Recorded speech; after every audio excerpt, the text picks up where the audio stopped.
नमस्कार दोस्तों, स्वागत है आपका हमारे चैनल यूपी लवर पर। आप देख रहे हैं 10 बड़ी खबरें सीधे उत्तर प्रदेश से। पहली खबर, 1 करोड़ महिलाएं बनेंगी एआई साक्षर। पीएम मोदी की मां के नाम पर शुरू होगा यशोदा अभियान।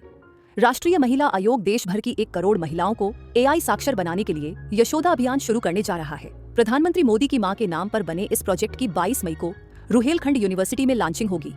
प्रोजेक्ट के निर्माण में बरेली के प्रणव द्विवेदी ने अहम भूमिका निभाई है। 22 मई को रुहेलखंड यूनिवर्सिटी में दोपहर 12 बजे राष्ट्रीय महिला आयोग की अध्यक्ष विजया किशोर रहाटकर अभियान की शुरुआत करेंगी। फ्यूचर शिफ्ट लैब्स के सहयोग से मिलकर तैयार इस प्रोजेक्ट के तहत देश भर में 500 वर्कशॉप कराई जाएंगी। इसमें महिलाओं को एआई की जानकारी देने के साथ ही साइबर अपराध को लेकर भी जागरूक किया जाएगा। दूसरी खबर, मेरठ के लोगों के लिए खुशखबरी। अब एक ही ट्रैक पर दौड़ेंगी नमो भारत ट्रेन और मेट्रो। देश में पहली बार एक ही पटरी पर इंटरसिटी यानी दिल्ली से मेरठ को जोड़ने वाली सेमी हाई स्पीड ट्रेन नमो भारत और मेरठ शहर के अंदर यात्रियों को घुमाने वाली मेरठ मेट्रो जल्द दौड़ती नजर आएंगी। नमो भारत की अधिकतम संचालन गति 160 किमी प्रति घंटा है। वहीं देश की सबसे तेज मेट्रो यानी मेरठ मेट्रो 120 किलोमीटर प्रति घंटा की अधिकतम गति से चलने में सक्षम है। दोनों के संचालन में बाधा न आए, इसलिए दोनों के लिए समय सारिणी बनाई जाएगी। नमो भारत ट्रेन हर 10 मिनट में मिलेगी, जबकि मेरठ मेट्रो लगभग 7 मिनट के अंतर पर मिलेगी। वर्तमान में नमो भारत 15 मिनट पर आती है। मेरठ मेट्रो से सभी स्टेशनों पर रुकते हुए ये दूरी लगभग 30 मिनट में पूरी हो जाएगी। तीसरी खबर, यूपी में बड़े बदलाव करने जा रहा परिवहन विभाग। परिवहन विभाग ड्राइविंग लाइसेंस के बाद अब मोटर वाहनों के लिए पंजीयन प्रमाण पत्र भी स्मार्ट बनाने जा रहा है। स्मार्ट आरसी अब कागजों की नहीं, बल्कि एक चिप युक्त कार्ड में जारी होगा। इससे वाहन स्वामियों को इसे रखने में जहां आसानी होगी, वहीं अब फर्जी पंजीयन प्रमाण पत्र बनाने पर रोक लग सकेगी। आरटीओ विभाग तैयारियों में जुट गया है। आरटीओ विभाग द्वारा वाहन पंजीयन कराने पर स्वामी को अभी निर्धारित प्रारूप 23 का प्रमाण पत्र जारी किया जाता है। इसमें बने क्यूआर कोड को स्कैन करने पर वाहन का संक्षिप्त विवरण पता किया जा सकता है, जबकि नए प्राविधान के तहत प्रारूप 23A के तहत चिप युक्त स्मार्ट कार्ड आरसी जारी किया जाएगा। इस चिप युक्त स्मार्ट कार्ड आरसी को वाहन स्वामी आसानी से एटीएम, क्रेडिट कार्ड, डीएल और अन्य कार्ड के साथ जेब में रख सकेंगे। चौथी खबर, यूपी में 36 करोड़ की लागत से बनेंगे 9 फुटओवर ब्रिज। आसान होगा आवागमन। कानपुर अलीगढ़ हाईवे पर दुर्घटनाएं रोकने के लिए 9 फुटओवर ब्रिज एफओबी का निर्माण का रास्ता साफ हो गया है। टेंडर की टेक्निकल मंजूरी फाइनल होने के साथ ही कन्नौज जिले में 2 एफओबी का निर्माण जल्द शुरू किया जाएगा। इसके बाद कानपुर में 7 एफओबी बनाए जाएंगे। इन एफओबी से दोपहिया वाहन ले जाने की सुविधा मिलेगी। बाइक स्कूटी सवारों को आर पार जाने की सहूलियत मिलेगी। गलत दिशा में चलने के कारण दुर्घटना का शिकार होने से वाहन सवार बच जाएंगे। एनएचएआई लगभग 36 करोड़ रुपए इन एफओबी पर खर्च करेगा। बीती 21 मई 2024 को प्रयागराज हाईवे पर महाराजपुर थाने के सामने हाईवे पार करते समय 4 महिलाओं की मृत्यु हो गई थी।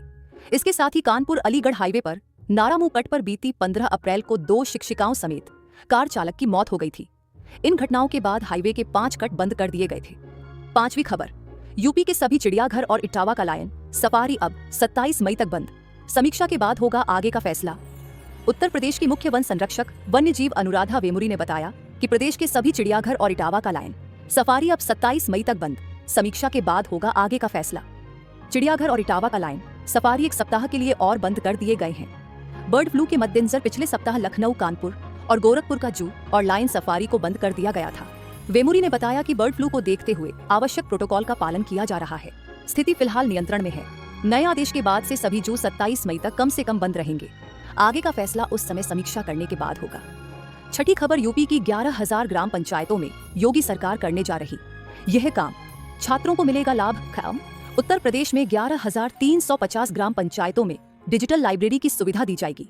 प्रत्येक लाइब्रेरी की स्थापना पर 4-4 लाख रुपए खर्च होंगे। पहले चरण में कुल 454 करोड़ रुपए खर्च कर इन डिजिटल लाइब्रेरी की स्थापना की जा रही है। ग्रामीण क्षेत्रों में छात्रों को पंचायत भवन में अपने बाल साहित्य, साहित्यिक व प्रेरणादायक पुस्तकों के साथ साथ अपने कोर्स व प्रतियोगी परीक्षाओं की तैयारी के लिए ई बुक्स पढ़ने की सुविधा मिलेगी। पंचायती राज विभाग नेशनल बुक्स ट्रस्ट की मदद से ई बुक्स खरीदेगा। इससे ग्रामीण छात्रों को लाभ मिलेगी, आसानी से पढ़ाई कर सकेंगे। ऐसे पंचायत भवन जहां पर 2-2 कमरे और एक हॉल है, वहां पहले चरण में डिजिटल लाइब्रेरी की स्थापना की जा रही है। फिलहाल अलग अलग कमेटियों का गठन कर लाइब्रेरी स्थापना का कार्य शुरू कर दिया गया है। 7वीं खबर, सौरो बनेगा अगला तीर्थ नगरी मॉडल। काशी अयोध्या की तर्ज पर होगा कासगंज का विकास। 724 करोड़ की मिली सौगात। कासगंज के सौरों में विकास काशी, अयोध्या, मथुरा, वृंदावन की तर्ज पर किया जाएगा। यहाँ की तीर्थ नगरी सौरों व संभल का महत्व एक जैसा है। भगवान श्री हरि विष्णु का तृतीय अवतार मानवता के कल्याण के लिए वराही के रूप में सौरों आए। संभल में 10वां अवतार भगवान कल्की के रूप में होगा। मुख्यमंत्री योगी आदित्यनाथ ने मंगलवार को नई पुलिस लाइन में 724 करोड़ की परियोजनाओं के उद्घाटन व शिलान्यास के मौके पर ये बातें कही। 8वीं खबर, राणा सांगा पर विवादित टिप्पणी मामले में सपा सांसद रामजी लाल सुमन को लेकर कोर्ट का बड़ा फैसला। समाजवादी पार्टी सपा के राज्यसभा सांसद रामजी लाल सुमन को हाथरस की एमपी एमएलए कोर्ट से बड़ी राहत मिली है। राणा सांगा पर उनकी विवादित टिप्पणी से जुड़े मामले में कोर्ट ने उनके खिलाफ दर्ज केस को खारिज कर दिया है। सुमन के वकील ने बताया कि कोर्ट ने इस फैसले में कहा है कि जब सांसद का बयान संसद की कार्यवाही से हटा लिया गया है तो उनके खिलाफ कोई मामला नहीं बनता।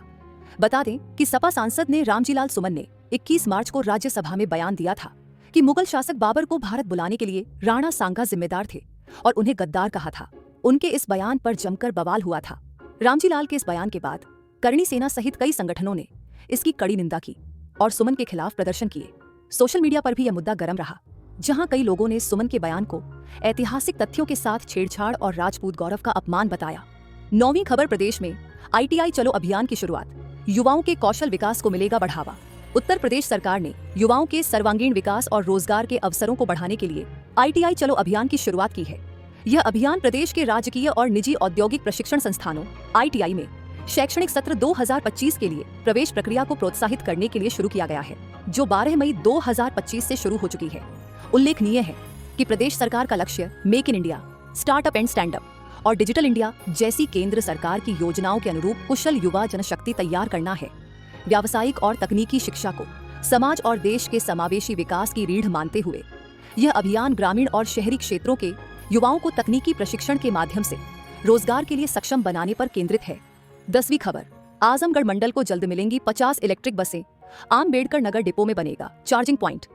उत्तर प्रदेश परिवहन निगम इलेक्ट्रिक बसों के संचालन पर जोर शोर से जुटा हुआ। आजमगढ़ मंडल को जल्द ही 50 इलेक्ट्रिक बसें मिलेंगी। बसें आने के बाद शहर से देहात तक हर रूट पर इलेक्ट्रिक बसें दौड़ती नजर आएंगी। जैसे जैसे बसों की संख्या बढ़ेगी वैसे वैसे डीजल बसों की संख्या कम कर दी जाएगी। निगम ने बढ़ते प्रदूषण और डीजल की खपत को ध्यान में रखते हुए यह पहल की है। इलेक्ट्रिक बसों से प्रदूषण कम और सार्वजनिक परिवहन को बेहतर बनाने में मदद करेगी। इलेक्ट्रिक बसों के आने से स्थानीय लोगों को आरामदायक और पर्यावरण के अनुकूल परिवहन का साधन मिलेगा।